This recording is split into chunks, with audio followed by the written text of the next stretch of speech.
तो अब हम पढ़ेंगे थर्मोडायनेमिक्स ऑफ डिफेक्ट। जो मैंने फर्स्ट पार्ट में आपको डिफेक्ट्स के बारे में पढ़ा दिया था, लेकिन अब हम उसके बारे में थर्मोडायनेमिक स्टडी करेंगे डिफेक्ट्स की, कि थर्मोडायनेमिकली क्या चीज़ होता है। तो देखिए, जब भी हम थर्मोडायनेमिक स्टडी करते हैं डिफेक्ट की, तो एक क्वेश्चन हमारे से पूछा जाता है। पहले इसको पढ़ते हैं, फिर मैं आपको समझाऊंगा कि वो क्वेश्चन क्या है। All solids have equilibrium concentration of point defect at T greater than 0 kelvin, but creation of point defect require energy enthalpy for breaking of the bond, and therefore it must have higher energy compared to the perfect crystal. So how come equilibrium condition is thermodynamic stable? तो ये question है कि किसी भी crystal के अंदर temperature जो है 0 केल्विन से बड़ा होगा, और ऑब्वियसली कोई भी क्रिस्टल जो है वो हमेशा जो है 0 केल्विन से बड़ा है, क्योंकि एब्सोल्यूट ज़ीरो तो पॉसिबल नहीं होता, हमेशा उसमें पॉइंट डिफेक्ट रहते हैं। तो जो हमारी क्रिएशन ऑफ पॉइंट डिफेक्ट है, उसमें क्या होता है कि हमें ब्रेकिंग ऑफ द बॉन्ड करनी होती है, मतलब बॉन्ड्स ब्रेक करनी होती हैं। और जब बॉन्ड को ब्रेक करेंगे तो हमें क्या करनी होगी, हीट सप्लाई करनी होगी। तो ये पूछ रहा है कि इसका मतलब तो है कि जब डिफेक्ट बनेगा तो उसकी एनर्जी बढ़नी चाहिए, यानी कि वो अनस्टेबल होना चाहिए। तो ये वाली जो प्रोसेस है वो स्पॉन्टेनियस नहीं होनी चाहिए। तो ऐसा क्यों है कि जो हमारी पॉइंट डिफेक्ट का फॉर्मेशन है वो इवन हम हीट सप्लाई कर रहे हैं फिर भी वे थर्मोडायनेमिकली स्पॉन्टेनियस प्रोसेस है, ऑटोमेटिकली डिफेक्ट क्रिएट होते हैं। तो इसके एंड में मैं आपको यही बताऊंगा कि ऐसा पॉसिबल कैसे हुआ। तो देखिए, सबसे पहले हम एक्चुअल में क्या है, हमें एंथैल्पी नहीं, हमें फ्री एनर्जी कैलकुलेट करनी होती है, जो कि हमें डिसाइड करती है कि हमारी प्रोसेस जो है स्पॉन्टेनियस होगी या नॉन स्पॉन्टेनियस। तो डेल्टा जी हमें पता है, delta H minus T delta S, enthalpy minus entropy का चेंज होता है। ठीक है, तो अब हम इन दोनों चीज़ को ही कैलकुलेट करेंगे और फ्री एनर्जी कैलकुलेट करेंगे। तो ये हमारा एक परफेक्ट क्रिस्टल है, इसके अंदर सारे एटम्स हमारे अपनी पोजीशंस पर हैं, और हर एक एटम की जो पोजीशन होती है उसे हम कहते हैं लैटिसाइड। तो हम एज्यूम करते हैं कि इसमें टोटल नंबर ऑफ लैटिसाइड n है, और ये हमारा परफेक्ट क्रिस्टल है। अब इसके अंदर हमने एक वैकेंसी डिफेक्ट क्रिएट किया है, या फिर जैसे कि हमने यहाँ पे, तो मैंने एक वैकेंसी डिफेक्ट शो करा है, लेकिन इसमें इस तरह से ही n number of vacancy defect हमने क्रिएट करे।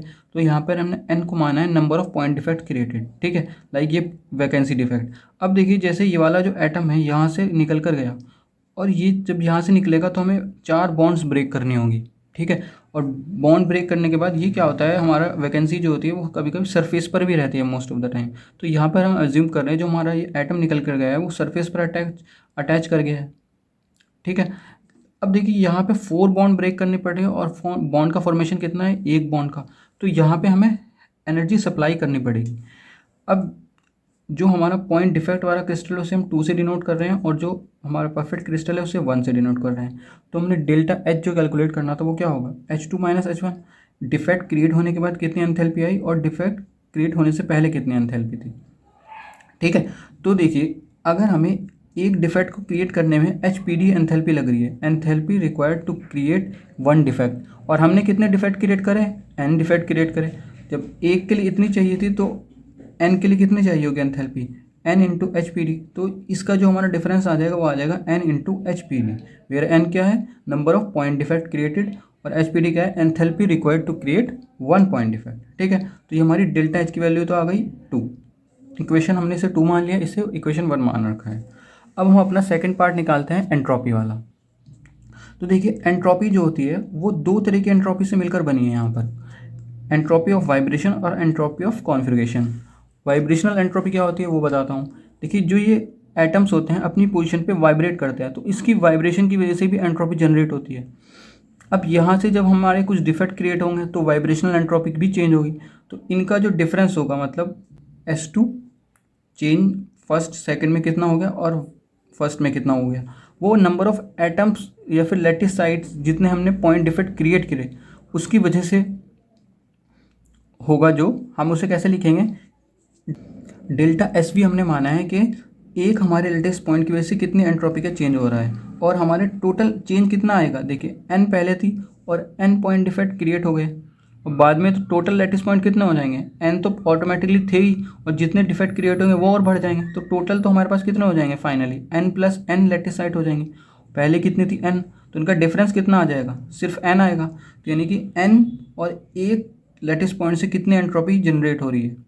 ठीक है, तो ये आ जाएगी delta S V into N plus delta S C, ये कॉन्फ़िगरेशनल एंट्रोपी होती है। अब कॉन्फ़िगरेशनल एंट्रोपी क्या होती है, जैसे कि देखिए इस क्रिस्टल के अंदर हमने वैकेंसी माना यहाँ पर थी, लेकिन ये पॉसिबल तो है वैकेंसी यहाँ पर भी हो सकती थी, वैकेंसी यहाँ पर भी हो सकती थी, यहाँ पर भी हो सकती थी, किसी भी पोजीशंस पर हो सकती थी वैकेंसी हमारी। मतलब ये डिफेक्ट को हम अरेंज करते हैं। तो कॉन्फ़िगरेशनल एंट्रोपी उसी चीज़ को कहते हैं कि हम कितने तरीके से अपनी डिफेक्ट एनर्जी को कॉन्फ़िगरेशन, मतलब कितनी तरह की कॉन्फ़िगरेशन हो सकती है। ठीक है, तो देखिए कॉन्फ़िगरेशनल एंट्रोपी जो है वो दो एंट्रोपी से मिलकर बनी है। मतलब फाइनल कितनी होगी, मतलब जब डिफेक्ट क्रिएट हुआ, और पहले कितनी थी। अब देखिए जब हमारा परफेक्ट क्रिस्टल था तो परफेक्ट क्रिस्टल में तो कोई डिफेक्ट है ही नहीं, तो उसको हम कहाँ पे अरेंज करेंगे। तो इसका मतलब क्या हुआ, कॉन्फ़िगरेशनल एंट्रोपी जो होगी परफेक्ट क्रिस्टल की वो होती है ज़ीरो। तो सिर्फ हमारे पास क्या बचेगा, डिफेक्ट वाले क्रिस्टल की एंट्रोपी, और वो होती है हमारी K, Ln, W। और W यहाँ पर होता है कि हम उस डिफेक्ट को कितने तरीके से अरेंज कर सकते हैं। तो अरेंजमेंट का हमने फॉर्मूला पता होता है कि देखिए टोटल हमारे पास n लेटिसाइड थे और हमें n डिफेक्ट को अरेंज करना है। तो कैसे अरेंज करेंगे, n+n×Cn, ये हमारा अरेंजमेंट का फॉर्मूला होता है कि n पोजिशन, n चीज़ों को हमें अरेंज करना है n+n पोजिशंस पर। क्यों, क्योंकि हमारे फाइनल तो n+n लेटिसाइड हो गए और हमें अरेंज कितने डिफेक्ट को करना है, n डिफेक्ट्स को। तो n+n×Cn, अगर इसको अगर हम ओपन करेंगे तो कॉम्बिनेशन का फॉर्मूला होता है n+n⁴ तो हमारी कॉन्फ़िगरेशन एंट्रोपी ये आ गई। ठीक है, तो कॉन्फ़िगरेशनल एंट्रोपी, तो फाइनल हमारी एंट्रोपी आ गई n∆Sv + K, Ln n+n W। तो ये हमारी इक्वेशन थर्ड आ गई। अब हम इक्वेशन 2 और 3 को 1 में पुट करते हैं। 1 हमारी क्या थी, ये इक्वेशन फर्स्ट थी हमारी ΔG ΔH - T ΔS। तो ΔH की वैल्यू हमने यहाँ पर निकाल ली थी। ΔH कितना है, NHPD, और ΔS की वैल्यू हमने यहाँ से कैलकुलेट कर ली। तो इन दोनों को हम पुट करेंगे इक्वेशन फर्स्ट। तो जब हम ΔG को फाइनल निकालेंगे तो आएगा NHPD - T n∆Sv + K Ln n+n। ये हमारी टोटल एंट्रोपी आ गई। अब हम क्या करते हैं, इसको ब्रैकेट को ओपन करते हैं तो -NT∆Sv - KT Ln, ये आ गया हमारे पास। अब हम इनमें से n, क्योंकि हमारी जो वाइब्रेशनल एंट्रोपी है और हमारी एंथैल्पी है वो दोनों n के ऊपर लीनियरली डिपेंड कर रहे हैं, तो इसको हम एक साथ लिख लेते हैं। तो ΔG आ जाएगी n कॉमन लेके HPD - T∆Sv - KT Ln, ये आ गई। और इस इक्वेशन को हम बाद में ग्राफ भी प्लॉट करने के लिए यूज़ करेंगे। ठीक है, इसको मैंने ΔS ही लिख लिया है। अब देखिए जब हम इस इक्वेशन को सॉल्व करते हैं तो हम फैक्टोरियल को सॉल्व नहीं कर सकते। तो इसको फैक्टोरियल को सॉल्व करने के लिए हम अप्रॉक्सीमेशन यूज़ करेंगे, स्टिरलिंग्स अप्रॉक्सीमेशन। वो क्या होता है, ln x फैक्टोरियल जो होता है वो होता है x ln x - x। इस चीज़ को हम यूज़ करेंगे। तो अब मैं क्या करता हूँ, इस वाली इक्वेशन को यहाँ पर लिख देता हूँ और इसको सॉल्व करते हैं स्टिरलिंग्स अप्रॉक्सीमेशन से। तो देखिए ये ln m/ln n आ गया, मतलब log m/n। तो log m/n को क्या लिख सकते हैं, log m - n। अब ये मल्टीप्लाई में तो ये भी माइनस में चला जाएगा, तो log m - n ये आ गया। अब इन सब में अलग अलग स्टिरलिंग्स अप्रॉक्सीमेशन लगाते हैं। जब हम इस वाले में लगाएंगे तो क्या आएगा, n+n, यानी कि ये x ln n+n x - x, ये हमारी फर्स्ट वाले का स्टिरलिंग्स अप्रॉक्सीमेशन से ये आ जाएगा। सेकंड का ये आ जाएगा टर्म, थर्ड से ये टर्म आ जाएगी हमारे पास। तो फाइनली जब आप इनमें से n और n को कट कर देंगे तो हमारे पास बचेगा n+n ln n+n -n ln -n ln। ये हमारी इस वाली चीज़ की वैल्यू आ गई। इसको अब हम अपनी इक्वेशन में पुट करते हैं जो हमारी ΔG की फाइनल इक्वेशन बनकर आई थी। ये हमारी ΔG की इक्वेशन बनकर आई थी, इसमें पुट करते हैं हम इस वाली टर्म की वैल्यू। तो जब हम वैल्यू पुट करेंगे तो ΔG आ जाएगी NHPD - T∆Sv - KT। इस चीज़ को हमने यहाँ पुट करा तो ये आ गया। अब देखिए सबसे पहले हम क्या करते हैं, ΔG की इक्वेशन को प्लॉट करते हैं जो मैंने यहाँ पर लिखी थी ना, ये ΔG = NHPD - T∆Sv - T∆, इसको प्लॉट करते हैं। तो जब हम डेल्टा जी को और नंबर ऑफ़ वैकेंसीज़ के हिसाब से प्लॉट करेंगे, हमारा डेल्टा जी इधर पॉजिटिव है और इधर नेगेटिव है और इधर नंबर ऑफ़ वैकेंसीज़ इंक्रीज़ हो रही हैं। तो हमें फाइनली अपनी इक्वेशन प्लॉट करनी है, कौन सी, delta G equals to N H P D minus N delta S vibrational T minus T delta S configurational, या फिर इसे ऐसे भी लिख सकते हैं, delta H minus T delta S. ठीक है, तो देखिए ये डेल्टा जी और एंथैल्पी के हिसाब से तो लीनियरली वेरी करेगी, क्योंकि एन के ऊपर डायरेक्टली प्रोपोर्शनल है, तो डेल्टा एच वाली इक्वेशन तो ऐसी आ जाएगी हमारी। और ऐसे ही वाइब्रेशनल के ऊपर कैसे करेगी, लीनियरली वेरी करेगी, लेकिन ये नेगेटिव डायरेक्शन में है, तो ये हमारी एन एस वी आ जाएगी, वाइब्रेशनल एंट्रोपी।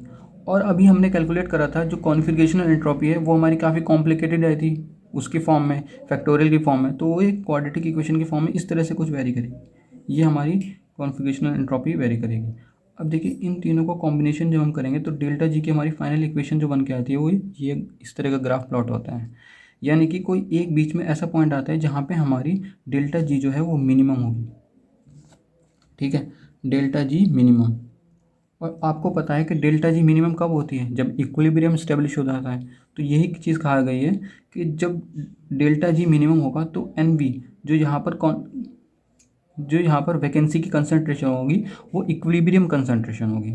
तो अब हमें फाइनली क्या करना है, इस पॉइंट को ही निकालना है, वो क्योंकि हमें निकालना तो वही है ना कि इक्विलिब्रियम कंसंट्रेशन पे डिफेक्ट की कंसंट्रेशन कितनी होगी, तो वही चीज़ हमें फाइंड करनी है। और देखिए जब भी कोई इस तरह की कर्व होता है उसका हमें मिनिमम पॉइंट के निकालना होता है, तो क्या करते हैं हम उस इक्वेशन को डिफरेंशिएट करते हैं। तो अब हम वापस वहीं उसी इक्वेशन में जाते हैं और उसको डिफरेंशिएट करते हैं, क्योंकि हमें ये मिनिमा का पॉइंट निकालना है। तो यहाँ पर थे हम डेल्टा जी की वैल्यू, ये जो हमारे पास इक्वेशन थी। अब हमें मिनिमा के लिए क्या करना पड़ेगा, इस इक्वेशन को डिफरेंशिएट करना पड़ेगा एन के रेस्पेक्ट में, नंबर ऑफ डिफेक्ट के रेस्पेक्ट में। तो जब ये चीज़ तो कांस्टेंट, पूरा तो टर्म कांस्टेंट हो जाएगी, और एन से डिफरेंशिएट करेंगे तो ये तो 1 हो जाएगा, तो बचेगा हमारे पास ये, फिर माइनस के टी, इसको डिफरेंशिएट करेंगे। देखिए यहाँ पर क्या लगेगा, प्रोडक्ट रूल लगेगा, एन प्लस एन सेम लिख देंगे, एल एन की करेंगे तो 1 एन प्लस एन आ जाएगा। अब एल एन को सेम लिखेंगे, इसको डिफरेंशिएट करेंगे तो 1 आएगा, तो ये हमारी टर्म इसकी आ जाएगी।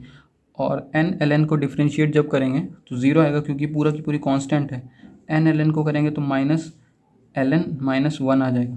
अब 1 से और ये 1 कैंसिल हो जाएगा, तो बचेगा हमारे पास सिर्फ इतना, delta G H P D minus T delta S minus K T L N N plus N minus L N. अब हम log M minus log N का फॉर्मूला लगाएंगे तो लॉग एम बाई एन हो जाएगा। तो H P D minus T delta S minus K T L N N plus N by N. ठीक है, यहाँ तक आपको समझ में आ गया। अब जब हमने डिफ्रेंशिएट कर लिया तो delta G by delta N equals to 0 के इक्वल पुट करेंगे, क्योंकि मिनिमम फाइंड करना है। तो देखिए अगर आपको इसमें समझ तभी आएगा तब आप मेरे साथ साथ करते जाएंगे, जो जो मैं स्टेप करता जाऊँ आपको उस स्टेप को फॉलो करते जाना है, और उसमें देखना है कि कहाँ प्रॉब्लम आ रही है, तो आप इजीली सॉल्व कर ले जाएंगे। अगर आप सिर्फ इसे देखेंगे तो प्रॉब्लम होगी, तो साथ के साथ आप वो स्टेप लिखते चले जाएँ। तो देखिए जब हम इस delta G by delta N को 0 के इक्वेट करेंगे तो क्या आएगा, H P D minus T delta S V minus K T L N M by N करके ये आ गया हमारा। अब इस वाली पूरी टर्म को एक साइड लेके जाते हैं और इसको इधर ले जाते हैं, तो हमारे पास क्या आ जाएगी, कि ये वाली टर्म आ जाएगी और H P D minus T, के टी को मैं नीचे लेके जाऊँगा तो H P D minus T delta T के टी आ जाएगा। अब लॉग हटाने के लिए हम क्या करेंगे, इसको एक्सपोनेंशियल की पावर में ले जाएंगे, तो N plus N equals to E H P D minus T delta S upon K T. अब जो हमारे नंबर ऑफ़ डिफेक्ट्स हैं, नंबर ऑफ़ डिफेक्ट जो हैं वो काफ़ी कम होते हैं in comparison to total lattice point. तो जब हम n में और n ऐड करेंगे तो लगभग n के ही इक्वल आएंगे, तो हम इसको अप्रॉक्सीमेटली क्या लिख सकते हैं, n प्लस एन को n लिख सकते हैं। तो ये वाली इक्वेशन हमारी क्या आ जाएगी, n upon n equals to, क्योंकि n प्लस एन को मैं n लिख सकता हूँ, तो यहाँ पे ए n प्लस एन के इक्वल आ जाएगी। अब देखिए ये वाली इक्वेशन आ गई, अब इसको रेसिप्रोकेट करना है, तो रेसिप्रोकल जब हम करेंगे तो यहाँ आ जाएगा n बाई एन और e की पावर नेगेटिव हो जाएगी, minus H P D minus T delta S by K T. अब देखिए यहाँ पे क्या होता है ना, कुछ बुक्स में या फिर आप कुछ वीडियोस वगैरह अगर देखेंगे तो वो क्या करते हैं, इनिशियल में ही वाइब्रेशनल एंट्रोपी को 0 मानकर सॉल्व कर देते हैं, और ना ही आपको नोटिस कराते, ना ही आपको बताते हैं कि यहाँ पर वाइब्रेशनल एंट्रोपी हमने नेगलेक्ट कर दी है, उसे 0 मान लिया है, उसे 1 मान लिया है, और वो डायरेक्टली आपको इस फॉर्म में लेके आ जाते हैं कि आपका आंसर आ जाएगा n/n e⁻ℎPD/kT, ठीक है। लेकिन हम वाइब्रेशनल एंट्रोपी को भी कंसीडर कर रहे हैं। और देखिए कभी कभी क्या होता है, HP - T डेल्टा SV को क्या लिख देता है, फ्री एनर्जी, क्योंकि फ्री एनर्जी का भी फॉर्मूला इस तरह से होता है ना, H - T डेल्टा S, तो vibrational free energy upon KT के फॉर्म में भी लिख देता है वो, ठीक है। तो इसको हम n/n e⁻∆GV/KT भी लिख सकते हैं। और GV को अगर हम दूसरे तरीके से लिखें तो कैसे लिख सकते हैं, देखिए क्योंकि हम माइनस ई की पावर जो है उसको हम फैक्टर के फॉर्म में भी लिख सकते हैं। कैसे, जैसे ई की पावर m-n है, तो हम इसको ई की पावर a इंटू ई की पावर -m भी लिख सकते हैं, क्योंकि पावर ऐड हो जाती है। तो उसी फॉर्म में जब भी HP - T delta S a - b है तो उसे ई की पावर a ई की पावर b भी लिख सकते हैं। तो वही हमने यूज़ करा है ई की पावर डेल्टा SV/K, क्योंकि देखिए माइनस माइनस प्लस हो जाएगा और T से T कैंसिल हो जाएगा, तो क्या बचेगा, डेल्टा SV/K बचेगा और HPD/KT बचेगा, वो नेगेटिव है। तो इसको इस फॉर्म में भी लिख सकते हैं। अब एक्चुअल में वो क्या करते हैं, वो डेल्टा SV/KE को 1 के इक्वल कर देते हैं। यहाँ पे क्या, neglecting vibrational entropy.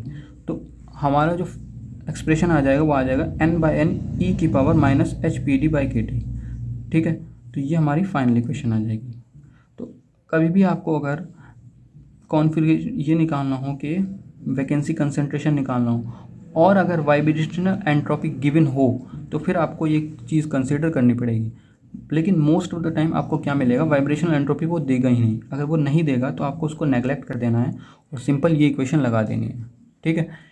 n/n e⁻ℎPD/KT, ठीक है। अब एक चीज़ और बता देता हूँ मैं, देखिए n/n को हम लिख सकते हैं k, तो k की वैल्यू कितनी आ जाएगी, -डेल्टा S/K इंटू e⁻ℎPD/KT। और ये वाली जो चीज़ होती है इसको हम k नॉट मान लेते हैं, तो k नॉट e⁻ℎPD/KT, ठीक है। और k हमारा क्या होता है, इक्विलिब्रियम कांस्टेंट होता है k, और k नॉट क्या होता है, pre coefficient factor delta SV/K होता है। k not e⁻ℎPD/KT where k not is delta S/K, ठीक है। तो वैकेंसी का कंसंट्रेशन अगर निकालना हो वो तो हम इस इक्वेशन से निकाल लेंगे। इसमें वाइब्रेशनल एंट्रोपी को नेगलेक्ट करा गया है, ये याद रखना है। तो आई होप कि आपको थर्मोडायनेमिकल स्टडी कंसंट्रेशन निकालना तो आ गया होगा। अब देखिए मैं अब उस क्वेश्चन का आपको आंसर देता हूँ। देखिए डेल्टा H जाहिर सी बात है इंक्रीज़ होगा क्योंकि हमने हीट सप्लाई करनी पड़ रही है, लेकिन डेल्टा S क्या है, डेल्टा S भी दो पार्ट से मिलकर बना है, delta S vibrational plus delta S configurational. तो डेल्टा S वाइब्रेशन भी बढ़ेगा क्योंकि नंबर ऑफ़ पॉइंट्स बढ़ रहे हैं, और कॉन्फ़िगरेशनल तो क्योंकि इनिशियली जो हमारा परफेक्ट क्रिस्टल होता है वो तो इनिशियली ज़ीरो ही थी ना, और बाद में ही आई वो, क्योंकि बाद में डिफेक्ट जनरेट हो। मैंने क्या बताया था आपको प्योर क्रिस्टल में कि कॉन्फ़िगरेशनल एंट्रोपी तो ज़ीरो होती है क्योंकि यहाँ डिफेक्ट को अरेंज ही नहीं करेंगे। तो फाइनली हमारे पास डिफेक्ट क्रिएट हुआ तो इसको अरेंज करा, यानी कि एंट्रोपी इंक्रीज़ हुई। तो कॉन्फ़िगरेशनल एंट्रोपी काफ़ी ज़्यादा इंक्रीज़ होती है, ये तो बल्कि नेग्लेक्टेबल ही होती है। तो हमारी एंट्रोपी डेल्टा S भी इंक्रीज़ होगी। अब जब डेल्टा S इंक्रीज़ होगी तो ये पूरा जो फैक्टर है ये इंक्रीज़ होगा, यानी कि नेगेटिव है, मतलब ये अगर ये इंक्रीज़ होगा तो डेल्टा G हमारा क्या होगा, डिक्रीज़ होगा, क्योंकि ये घट रहा है, जितना ये बढ़ेगा उतना ही डेल्टा G डिक्रीज़ होगा।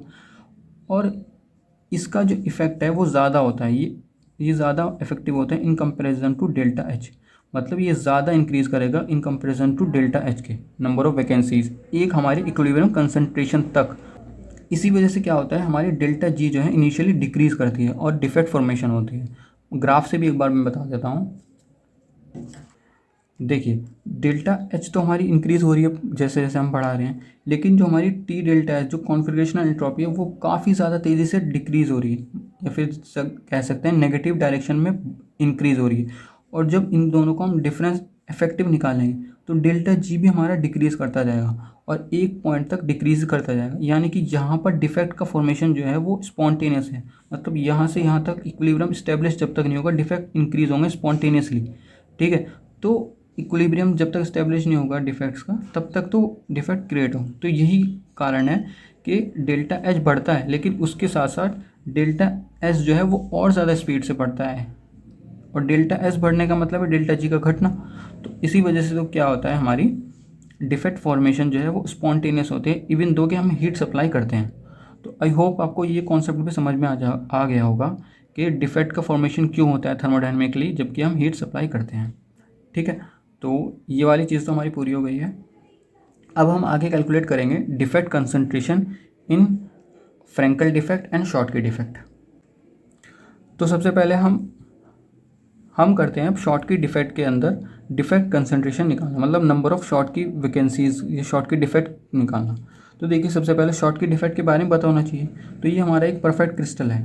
शॉर्टकी डिफेक्ट जो होता है उसमें वैकेंसी होती है कैटायन की और वैकेंसी होती है एनायन की। ठीक है, अब इनिशियली हमारे परफेक्ट क्रिस्टल है और इसमें n हमारे पास total number of lattice pairs हैं, मतलब एक पॉजिटिव एक नेगेटिव एक पेयर बना रहा है। ठीक है, और हमने n टोटल लैटिस पेयर माने। अब इसमें से मान लेते हैं हम कोई एक नेगेटिव पॉजिटिव कैटायन की वैकेंसी हो गई और यहाँ से एक एनायन वैकेंसी हो गई, तो एक पेयर निकल के चला गया।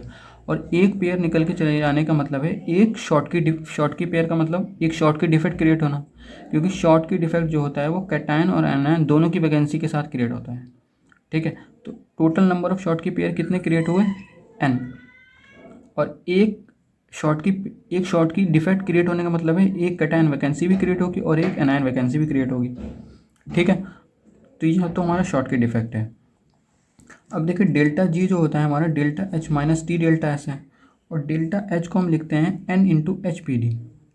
एच पी डी क्या है हमारा, एक शॉर्ट की डिफेक्ट क्रिएट करने में कितनी एंथैल्पी हमें सप्लाई करनी पड़ी, और अगर मैंने N Schottky defect create करे तो टोटल हमारे पास N H P D enthalpy आ गई। ठीक है, अब हमारी जो ये जो एंट्रोपी है वो दो कैटेगरी से बनी होती है, वाइब्रेशनल एंट्रोपी और कॉन्फ़िगरेशनल एंट्रोपी।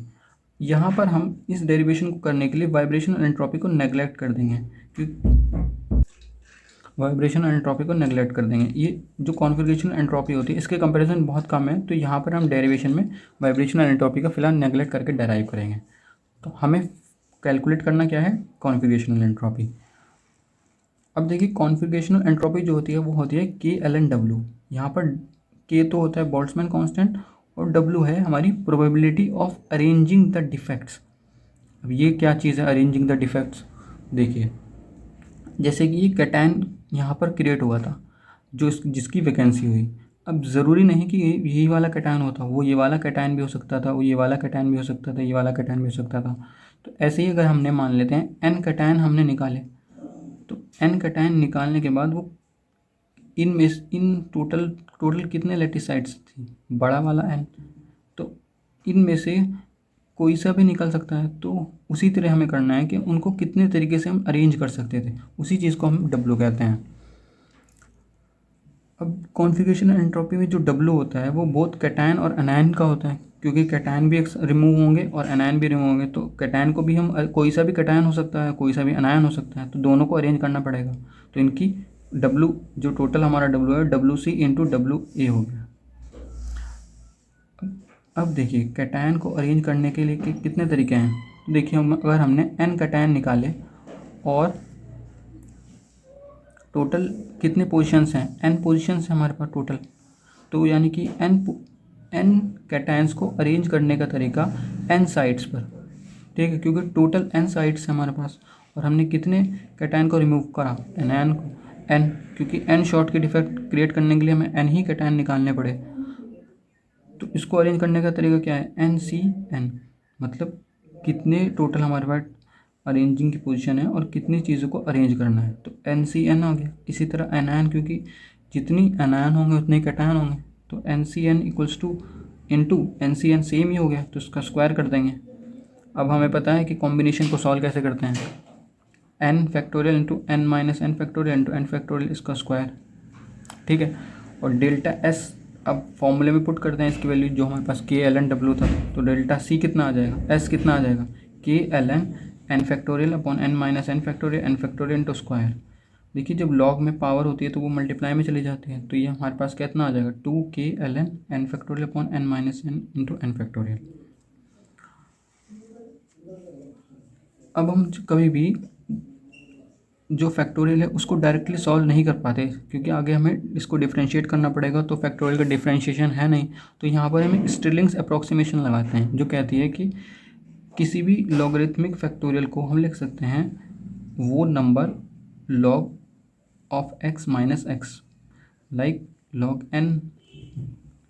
इस यूज़ करेंगे हम। तो देखिए, इसको यूज़ करने के लिए अब हम क्या करते हैं, 2k ln n factorial upon n minus n, इसको हमें सॉल्व करना है। सबसे पहले हम log की प्रॉपर्टी लगाते हैं, log m अपॉन n। देखिए, log m upon n p मान लेते हैं, ऐसे कुछ 3 नंबर हैं, तो इसको हम कैसे लिख सकते हैं, log of m minus log of n minus log of p, क्योंकि जो डिवाइड में है वो माइनस हो जाते हैं। तो उसी तरह से log n तो ऐसे आ गया, ये डिवाइड में है तो माइनस हो जाएगा log n माइनस n, ये भी डिवाइड में है तो माइनस n आ जाएगा। अब इसमें स्टिरलिंग्स अप्रॉक्सीमेशन जब हम लगाएंगे तो ln n को क्या लिख सकते हैं, n ln n minus n, ये वाली अप्रॉक्सीमेशन लगाई यहाँ पर इसके लिए लगाएंगे तो क्या आ जाएगा, n minus N ln n minus n minus n। Similarly n के लिए लगाएंगे तो ये आ जाएगा हमारे पास। अब इसको सिंप्लीफाई करते हैं, n से n और n से n कट जाएगा, तो हमारे पास क्या इक्वेशन आएगी वो देखते हैं। हम फाइनली जो डेल्टा एस जो कॉन्फ़िगरेशन एंट्रोपी आ जाएगी वो आ जाएगी 2k n ln n minus n minus n ln n minus n ln। ये उसको जो लास्ट वाली इक्वेशन थी हमने सॉल्व करा, उसके बाद ये आ गया है, ठीक है। अब इस चीज़ को, ये तो हमारे पास कॉन्फ़िगरेशन एंट्रोपी आई है। अब कॉन्फ़िगरेशन एंट्रोपी और एंथैल्पी दोनों को हमें इक्वेशन फर्स्ट में पुट करना है, जो हमारी डेल्टा जी है। डेल्टा जी हमारी क्या थी, delta H minus T delta S. तो डेल्टा एच की वैल्यू हमने निकाली थी एन एच पी डी, और टी डेल्टा एस की वैल्यू कितनी निकाली हमने, डेल्टा एस की वैल्यू आ गई 2k, ये उसको हमने यहाँ पर पुट कर दिया, तो ये हमारे पास इक्वेशन आ गई, ठीक है। अब हमें मिनिमम निकालना था, क्योंकि हमें डेल्टा जी को मिनिमम करना है इक्विलिब्रियम कंसंट्रेशन निकालने के लिए, किसकी, शॉर्ट की डिफेक्ट की। तो डेल्टा जी को हम एन के रेस्पेक्ट में डिफ्रेंशिएट करेंगे, तो जब हम इसको डिफ्रेंशिएट करेंगे तो ये कितना आ जाएगा, एच पी डी माइनस 2 के, ये तो कांस्टेंट हो जाएगा। अब देखिए ये तो कांस्टेंट है पूरा, n into L N N is तो 0। इसको जब आप डिफ्रेंशिएट करेंगे तो यहाँ प्रोडक्ट रूल लगेगा, n minus N minus 1 into log m same आ जाएगा, फिर माइनस का साइन लगाएंगे, n माइनस एन, इसको डिफ्रेंशिएट करेंगे तो 1/n, यानी कि n माइनस एन माइनस 1, इसको डिफ्रेंशिएट करेंगे तो माइनस n/n माइनस ln, ठीक है। तो ये इसको आप डिफ्रेंशिएट करिए अच्छे से प्रोडक्ट रूल लगाकर, तो आपकी फाइनल इक्वेशन जो बनेगी वो आएगी जी, H P D minus 2k t ln n minus n plus 1 minus n ln n। अब देखिए यहाँ 1 से 1 कैंसिल हो जाएगा, तो आ जाएगी हमारी इक्वेशन ये minus 2k t ln n minus n n। अब देखिए log m minus log n को हम log m/n लिख सकते हैं, तो डेल्टा जी बाय n आ जाएगी H P D minus 2k t ln n minus n। अब मिनिमा निकालने के लिए delta G by delta n 0 के इक्वल होगा, तो इस इक्वेशन को 0 से इक्वेट कर देते हैं, तो H P D minus 2k t into ln n minus n equals to 0 के इक्वल कर दिया। इस इक्वेशन में एच पी डी को उधर लेकर जाते हैं तो कितना बचेगा, 2k t ln n minus n, ये आ गया। 2k t को अपॉन में कर देंगे तो बचेगा कितना, ln n minus n H P D upon 2k t। अब देखिए जो नंबर ऑफ़ डिफेक्ट्स हैं वो काफ़ी कम होते हैं total number of lattice sides, तो हम n माइनस n को लगभग n के इक्वल ही लिख देते हैं। तो ये n माइनस n को क्या लिख सकते हैं, ln n by n H P D upon 2k t। अब लॉग को हटाने के लिए एक्सपोनेंशियल में चली जाएगी वो, तो n/n किसके इक्वल आ जाएगा, e into H P D upon 2k t। इसका रेसिप्रोकल करेंगे तो आ जाएगी n/n e की power minus H P D upon 2k t। तो यही हमारी शॉर्ट की डिफेक्ट की कंसंट्रेशन है। तो अगर हमें नंबर ऑफ़ शॉर्ट की डिफेक्ट पूछेगा तो और total number of lattice points ये देगा, या फिर टोटल नंबर ऑफ़ एटम्स देगा। एक्चुअल में लैटिस पॉइंट भी कह सकते हैं इसे, टोटल नंबर ऑफ़ एटम्स भी कह सकते हैं। तो हम total number of atom put करेंगे और एंथैल्पी अगर दी होगी और हम बोल्ट्जमैन कांस्टेंट और टेम्परेचर देगा तो हमें शॉर्ट की डिफेक्ट की कंसंट्रेशन आ जाएगी कहाँ पर, इक्विलिब्रियम पॉइंट पर। तो आई होप कि आपको शॉर्ट की डिफेक्ट की कंसंट्रेशन निकालने आ गई होगी एट इक्विलिब्रियम पोजीशन पर, और ये इसे और भी कहते हैं कि कंसंट्रेशन ऑफ शॉर्ट की डिफेक्ट, और या फिर नंबर ऑफ शॉर्ट की डिफेक्ट कैलकुलेशन, कुछ भी कह सकते हैं। अब हम नेक्स्ट पढ़ेंगे फ्रैंकल डिफेक्ट की। तो फ्रैंकल डिफेक्ट की कंसंट्रेशन निकालने का तरीका देखते हैं। तो उससे पहले हमें फ्रैंकल डिफेक्ट के बारे में पता होना चाहिए। तो देखिए फ्रैंकल डिफेक्ट जो है ये पॉजिटिव नेगेटिव क्रिस्टल से बना है। फ्रैंकल डिफेक्ट बनता है एक कैटायन वैकेंसी इंटरस्टिशियल साइट में चली जाती है, मतलब एक कैटायन वैकेंसी बनेगी और साथ में वही एटम इंटरस्टिशियल साइट में चला जाएगा, तो उसको हम फ्रैंकल डिफेक्ट कहते हैं। तो देखिए ये हमारा मान लीजिए कैटायन था, ये यहाँ से निकलकर इंटरस्टिशियल साइट में चला गया, तो यहाँ पर एक वैकेंसी क्रिएट हुई और यहाँ पर एक इंटरस्टिशियल साइट क्रिएट हो जाएगी, तो इसी चीज़ को हम फ्रैंकल डिफेक्ट कहते हैं। ठीक है, तो ये हमारे परफेक्ट क्रिस्टल से एक फ्रैंकल डिफेक्ट का फॉर्मेशन हुआ। तो जब एक फ्रैंकल डिफेक्ट फॉर्म होता है तो साथ में एक वैकेंसी क्रिएट होती है और एक इंटरस्टिशियल साइट क्रिएट होती है।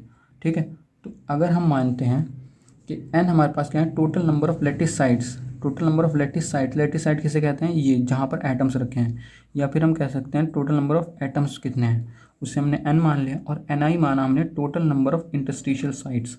ठीक है, और n हमने माना total number of Frenkel defects, कितने फ्रैंकल डिफेक्ट पेयर भी कह सकते हैं, क्योंकि एक पेयर ऑफ फ्रैंकल डिफेक्ट में एक वैकेंसी जनरेट होती है और एक इंटरस्टिशियल जनरेट होता है। ठीक है, तो अगर हमारे n डिफेक्ट क्रिएट हुआ तो उसमें एक n number of he vacancy create होंगी और n number of he interstitial create होंगे। ठीक है, अब इसको कैलकुलेट करने के लिए हमें जो कंसंट्रेशन निकालनी है, सबसे पहले हमें एंट्रोपी निकालनी होती है, वो कॉन्फ़िगरेशनल एंट्रोपी। क्यों? क्योंकि हमारी जो टोटल एंट्रोपी होती है वो vibrational entropy plus configurational entropy, लेकिन वाइब्रेशनल एंट्रोपी को हम नेगलेक्ट करते हैं क्योंकि काफ़ी कम होती है, तो हमें सिर्फ कॉन्फ़िगरेशनल एंट्रोपी निकालनी है। और कॉन्फ़िगरेशनल एंट्रोपी का मतलब होता है कि इस डिफेक्ट को हम कितने तरीके से अरेंज कर सकते हैं। जैसे कि यहाँ पर ही वैकेंसी क्रिएट हुई, तो ये वैकेंसी कहाँ कहाँ हो सकती थी, यहाँ भी हो सकती थी, यहाँ पर भी हो सकती थी, यहाँ पर भी हो सकती थी, मतलब जितने भी लैटिस पॉइंट्स थे सब जगह हो सकती थी, क्योंकि अभी तो हमने एज्यूम किया है ना कि ये वैकेंसी यहाँ पर है। तो अब अगर हमने n वैकेंसीज़ क्रिएट करी तो n नंबर ऑफ़ वैकेंसीज़ को total number of lattice sites में अरेंज करने का तरीका है। ठीक है, एक तो ये हो गया। अब ये इंटरस्टिशियल साइट में एटम निकल कर यहाँ पर गया, तो यहाँ पर ज़रूरी थोड़ी था ये कैटायन, यहाँ पर भी जा सकता था, यहाँ पर भी, तो इंटरस्टिशियल साइट में भी अरेंज कर सकते हैं। तो इसी चीज़ की वजह से हमारी कॉन्फ़िगरेशनल एंट्रोपी जनरेट होती है।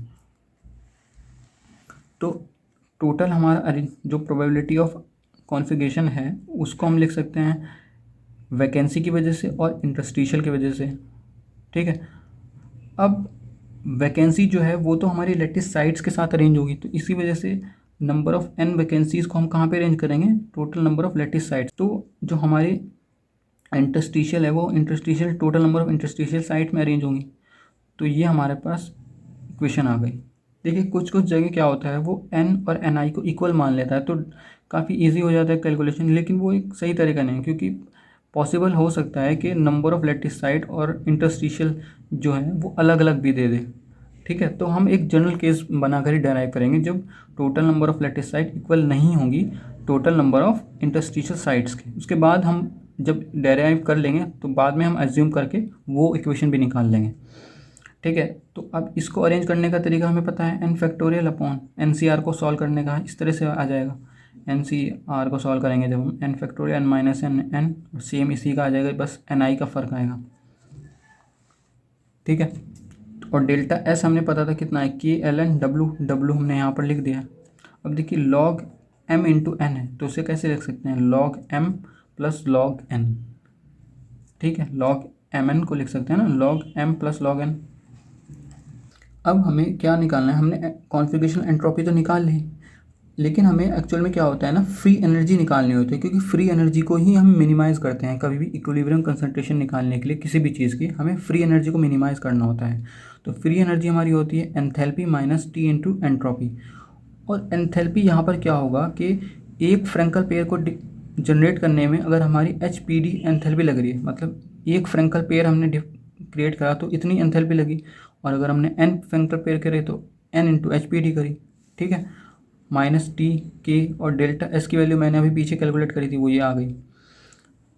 अब हमें क्या करना होगा, डेल्टा G को मिनिमाइज़ करना होगा, क्योंकि वहीं पर हमारी फ्रैंकल डिफेक्ट की कंसंट्रेशन निकालनी होती है हमें, कि number of Frenkel pair at equilibrium concentration. तो डेल्टा G को अगर हम डेल्टा N से डिफ्रेंशिएट करेंगे, लेकिन उससे पहले हमें क्या होगा, क्योंकि हम फैक्टोरियल को डिफ्रेंशिएट नहीं कर सकते, तो इसको हमें करने के लिए हम एक अप्रॉक्सीमेशन यूज़ करते हैं, स्टिलिंग्स अप्रॉक्सीमेशन।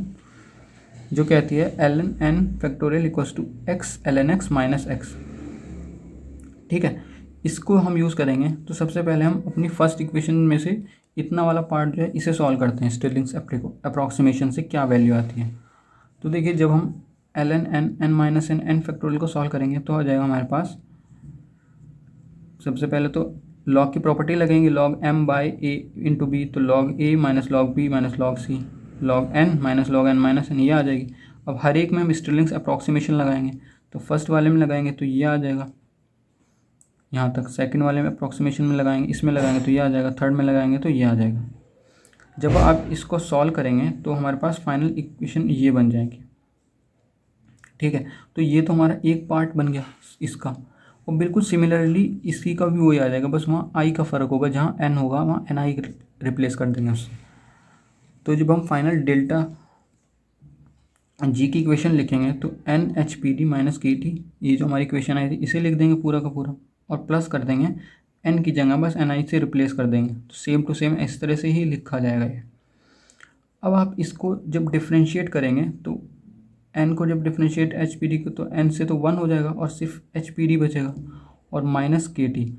अब आप इसको डिफ्रेंशिएट करिए, इसको डिफ्रेंशिएट करने के बाद आपके पास एक टर्म ये बचेगी, इस तरह की एक टर्म आएगी L N N minus N minus L N N. इसको आप लिख सकते हैं लॉग एम माइनस एन का यूज़ करके log M by N. Similarly जब इसको सॉल्व करेंगे तो ये आ जाएगी। अगर आप इसको भी डिटेल में अपने आप से सॉल्व करने की कोशिश करेंगे तो इजीली हो जाएगा। अगर नहीं समझ आ रहा है तो मैंने जो शॉर्टकट डिफेक्ट वाला कैलकुलेशन कराया है उसमें मैंने इसको भी डिटेल में एक्सप्लेन कराया है कि ये यहाँ से हम इस तक कैसे पहुँचेंगे, तो आप वहाँ से अगर हेल्प भी ले सकते हैं, या अगर आप कहीं पे अगर डेरिवेशन भी करना है तो आप डायरेक्टली इससे ये लिख सकते हैं तो भी बिल्कुल करेक्ट होगा। ठीक है, तो ये हमारा फर्स्ट टर्म का आ जाएगा और सेकंड टर्म का सिमिलर ही यही आ जाएगा। अब देखिए लॉग की प्रॉपर्टी लगाएंगे, log M plus log N, तो मल्टीप्लाई में चला जाएगा लॉग एम एन, तो N minus N into N I minus N into N square. अब delta G by delta N को इक्वल करेंगे किससे, जीरो से इक्वेट करेंगे, तो कितना बचेगा H P D minus K T L N ये। अब यहाँ पर एक चीज़ और है, जो नंबर ऑफ़ वैकेंसीज होती हैं, total number of lattice site से बहुत कम होती हैं, तो एन माइनस एन को हम एन लिख सकते हैं, इसी तरह एन आई माइनस एन को भी एन आई के इक्वल लिख सकते हैं। तो हमारी इक्वेशन क्या बन जाएगी, minus K T L N, N minus N को एन लिख दिया और एन आई माइनस एन को एन आई लिख दिया और अपॉन एन स्क्वायर, और ये एच पी डी उधर जाकर एच पी डी हो गया, क्योंकि हम एक्चुअल में इसको इधर लेकर गए। ठीक है, तो ये इक्वेशन यहाँ तक आ गई, और हमारे पास के टी को जब हम नीचे ले जाएंगे तो L N N into N I by N square equals to H P D by K T आ जाएगा। ठीक है, अब लॉग को हटाने के लिए हमें ई की पावर में ले जाना पड़ेगा, तो N into N I upon N square equals to E to the power H P D upon K T, ये आ गया हमारा। इसको रिवर्स करते हैं क्योंकि हमें एन बाई एन निकालना होता है, तो जब हम इसका रेसिप्रोकल करेंगे तो N square upon N into N I E to the power minus H P D upon K T, ये नेगेटिव में चला गया, और एन स्क्वायर की वैल्यू इसको इधर ले जाएंगे तो कितना आएगा, N into N I E to the power minus H P D upon K T.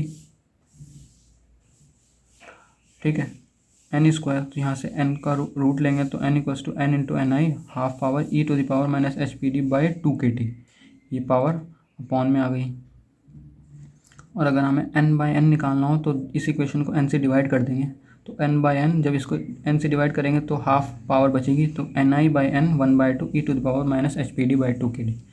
अब जो हम अप्रॉक्सीमेशन जो मोस्ट ऑफ द बुक में करते हैं वो क्या करते हैं, नंबर ऑफ इंटरस्टिशियल साइड्स को वो टोटल नंबर ऑफ एटम्स के इक्वल ही कर देते हैं, total number of latest sides के इक्वल कर देते हैं। तो एन आई को एन के इक्वल करेंगे तो ये वाली टर्म 1 हो जाएगी, तो ये टर्म पूरी 1 हो जाएगी, तो हमारी इक्वेशन क्या बचेगी, N minus N E to the power minus H P D upon K T.